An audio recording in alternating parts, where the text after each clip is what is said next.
Kumusta kayo? Mabuhay! Panibagong vlog, panibagong yugto.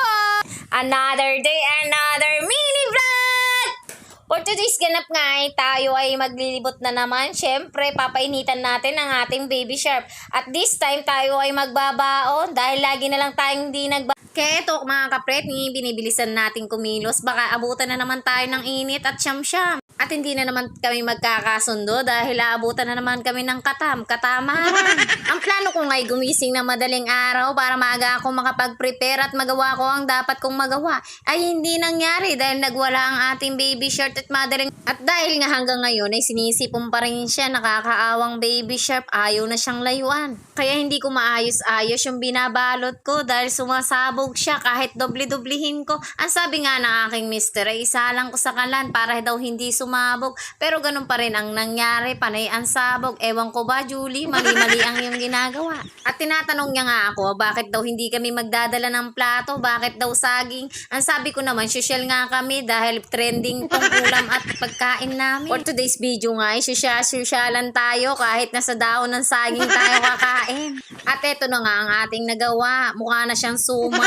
At eto na nga, at kami paalis na. Doon nga kami uli pupunta sa aming dating pinupuntahan sa Matelvis dahil nga ito ay walang bayad, pang masa lang. Sa susunod na araw na lang kami pupunta sa ibang lugar para naman na ipapasyal namin kayo dito sa aming bayan ng Maribeles. At pag wala nga palang pasok ay mas parang busy pa kami. Parang ang mas nakakapagod kesa sa 8 hours ka nagtatrabaho sa company.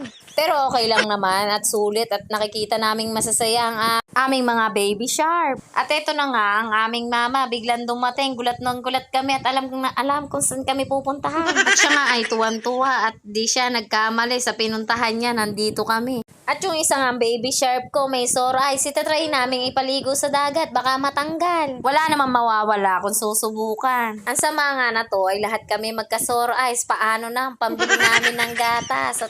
At wala naman kaming magagawa mga kapreni kung ito ang aming kapalaran talaga mga kapreni. At sa sobrang inip nga ng aming baby shark, pumunta na siya sa dagat at siya na raw maliligo mag-isa. At para naman masulit-sulit ang araw at oras namin dito. At tuwan-tuwa nga ako pag nakikita ko siyang ganyang kasigla. Sana lagi na lang siyang ganyan. Energetic, hindi energetic sa pag-iyak. At buti na nga lang pala ay siya ay may bantay sa lakay.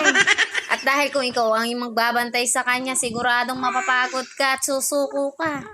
Dahil nga naman ay sumusumpong na naman kanyang asthma at hika, kaya kailangan na naman siya ay maligo dito. Buti na lang mainit-init ang panahon. At ito na nga mga kapreni, pangalawang ligo niya na yan. Kaya iba na ang kanyang kasuotan. Daddy niya naman ang kanyang umaalalay dahil napagod na ang una niyang alalay. Sana uli na alalayan. Thank you for watching!